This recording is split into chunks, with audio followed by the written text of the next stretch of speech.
लोग समझते हैं कि जुगते मारना और लतीफे सुनाकर महफिलें लूटने का काम सिर्फ मिरासियों और फनकारों का है, जबकि ऐसा हरगिज नहीं। कोई भी गैर मरासी और आम प्रोफेशनल भी जबरदस्त अपनी हिस्से मिजाज और अपनी खुश मिजाजी और बरजस्तगी से जुगते मारकर महफिलें लूट सकता है। इसकी एक मिसाल हमारे क्रिकेटर्स की दी जा सकती है। एक दौर था जब मारूफ क्रिकेटर जावेद मियां दाद के हवाले से मशहूर था कि वो मजाक करने और जुगते मारने में मशहूर हैं, जिसकी वजह से गैर मुल्की क्रिकेटर्स और दूसरी शख्सियात उनकी गर्विदा हो जाती थी। जावेद मियां दाद इंतहाई मजाहिया और तफरीह पसंद क्रिकेटर रहे हैं। उनकी बातें और लतीफे नॉन स्टॉप होते थे, लेकिन उनके बाद सबसे बड़ा जुगतबाज जिसे कहा गया वो क्रिकेटर वसीम अकरम थे। जिन दिनों मैंने वसीम अकरम पर अपनी किताब हीरो से जवारी तक लिखी थी, मुझे पता चला कि लाहौर के इलाके मजंग में जहां उनकी परवरिश अपनी नानी के पास हुई थी, वहां का माहौल कुछ ऐसा बांका था कि वसीम अकरम खुले आम जुगते मारते, जिसकी वजह से मजंग गड्ढे के इलाके में रहने वाले ख्वाजा असराब भी उनकी जुगतों और लतीफों से उनके दीवाने हो जाते थे।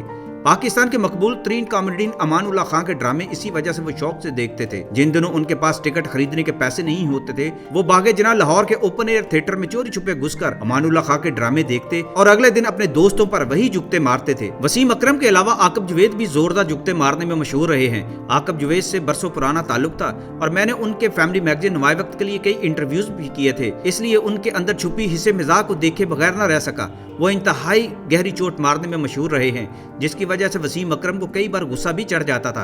एक बार मैंने आकब जावेद और उनके छोटे भाई बाबर जावेद को एक स्कूल के फंक्शन में बुलाया। मेरे घर में चाय वगैरह पीने के बाद स्कूल जाने लगे तो कहने लगे, चोई साहब ऐसी बात ना कर देना कि मेरा हासा निकल जाए। मैंने फंक्शन में जब उनका तारुफ कराया कि उनके वालिद बहुत बड़े पुलिस अफसर हैं, तो वापसी पर आकब जावेद हंसते हुए पूछने लगे, चोई साहब जरा ये तो बताएं मेरे वालिद साहब कितने बड़े पुलिस अफसर रहे हैं। आकब जावेद की ये खूबी रही है कि वो खुद को भी जुगत मारने से गुरेज नहीं करते। जुगते मारने और लतीफे सुनाने में क्रिकेटर अब्दुल रज़ाक का भी नाम लिया जाता है। वैसे तो चेहरे से सादा नजर आने वाले अब्दुल रज़ाक से कोई तवक्को नहीं रखता था कि ये नौजवान मरासियों से ज्यादा हिस्से मजाक और बरजस्तगी रखता है। जब अब्दुल रज़ाक नया क्रिकेट टीम में शामिल हुआ तो उनके कई इंटरव्यूज मैंने कराए और मुलाकातें भी उनसे रहती। कप्तान जी अजहर जैदी के घर में जब रज़ाक और इमरान नजीर दूसरे साथियों के साथ शामिल होते तो कई बार उनकी महफिल इंजॉय करने का मौका मिलता। रज़ाक अपनी बॉलिंग से भी तेज जुगते कराते। अपनी मज़ाहिया हिस्सियात की वजह से ही रज़ाक के अंदर एक फनकार भी जन्म लेता रहा है।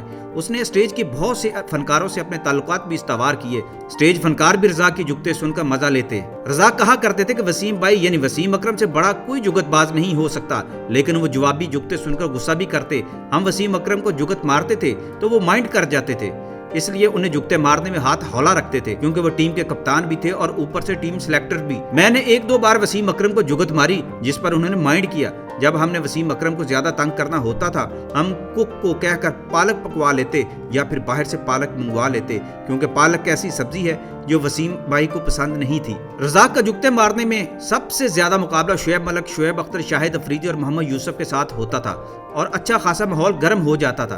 होटल की लॉबी होती या ड्रेसिंग रूम, वो जुगते मारने में पीछे नहीं हटते थे। रज़ाक ये भी बताया करते थे कि मोहम्मद यूसुफ बहुत जुगते लगाते थे, हालांकि जब वो मौलवी बन गए तब भी उनकी जुगते ठंडी नहीं हुई। रज़ाक ने कई बार मोहम्मद यूसुफ को कहा कि आप मरासी लगते हैं। रज़ाक के मुताबिक चूंकि हमारे पास जब जुगते खत्म हो जाती थी तो दूसरों पर अटैक करके उसको मरासी कह दिया करते थे। क्रिकेटर सईद अजमल भी जुगतबाजी में एंट्री मार दिया करते थे। एक मरतबा मैच के दौरान बड़े संजीदा और अहम मीटिंग हो रही थी तो वकार यूनुस हाथों का इशारा करते हुए कह रहे थे कि 10 आउट करने हैं, 10 सुन लिया ना, 10 आउट करने हैं। जिस पर मासूमियत में बैठे सईद अजमल ने नीचे मुंह करते हुए शाइस्ता अंदाज में कहा, पाए ना ये तो 9 उंगलियां ने। नाजरीन, कुदरती तौर पर वकार यूनुस की एक उंगली नहीं थी। वसीम अकरम भी अक्सर इस पर उनको निशाना बनाते, मगर वकार यूनुस ने हमेशा अपनी इस जिस्मानी कमजोरी पर माइंड नहीं किया, बल्कि मुखालफत ताबड़तोड़ जुगते मारते थे।